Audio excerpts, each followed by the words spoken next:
Is that the Undertale font? Everhood. This game's alright. Fuck. Another day, another Delta video. This time over the rhythm game, Everhood. The game starts off simple with a bunch of expository text, and then we are dropped into the world. Upon first glance, I found myself liking the art style quite a bit, but is the main character what's his name from that Super Mario RPG? I made my way forward, taking in the rather empty landscape around me before making my way to this frog. I was given the indicator to press space, but for some reason the space key didn't do anything. It was obvious I was supposed to interact with the frog here, but the button just wasn't functioning. The enter key worked, so I triggered the tutorial fight and was introduced to the meat of this vertical slice. This game's combat is a rhythm game where you take your little avatar here and move around a grid in order to dodge incoming projectiles that are synchronized to the game's music.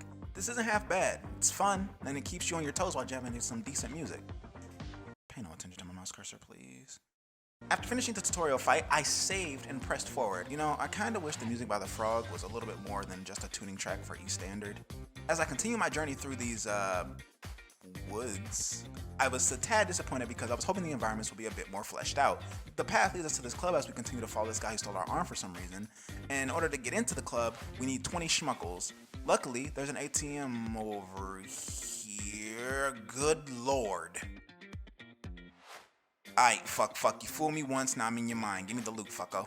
After beating this fight and getting the schmeckles or schnack, whatever they're called, I headed into the club and just let me say, thank God, there's finally some color here. Wait, look at that guy. Look at him go. As I maneuvered throughout the club, I talked to everyone, but no one really had anything of substance to say. Okay, fine. This is a bare bone demo. After all, this is just meant to be a proof of concept. All I can say is, the fight right here was fucking crazy. This guy is a little too hard in my opinion. Of course I eventually got good and beat it still on the standard difficulty, but I died to this guy like 6 or 7 times. The actual final boss was a cakewalk compared to this guy's second phase. I would have to play a few more times to come up with ways to balance him, but at first glance I think increasing the speed of health regen a bit would be enough. I'm assuming in the final game there will be items, maybe a leveling system so you can tank more hits. Wait, is that WD Gaster over there? After picking up the VIP ticket and solving a super easy puzzle, we make our way through some more dialogue, finally catching up with the thief and going head to head with the fantastic final boss.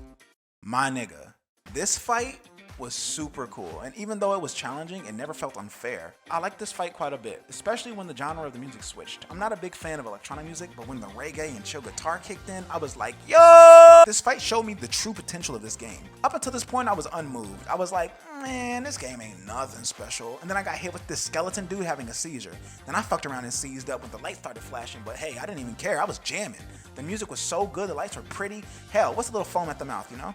This game has a lot of potential, and even though I'm unsure if these sprites are placeholders or if they are paying homage to other games or what, but the little bit of uniqueness I did experience in my playthrough shines so bright that I don't even care if this game is a collection of sprites from other games.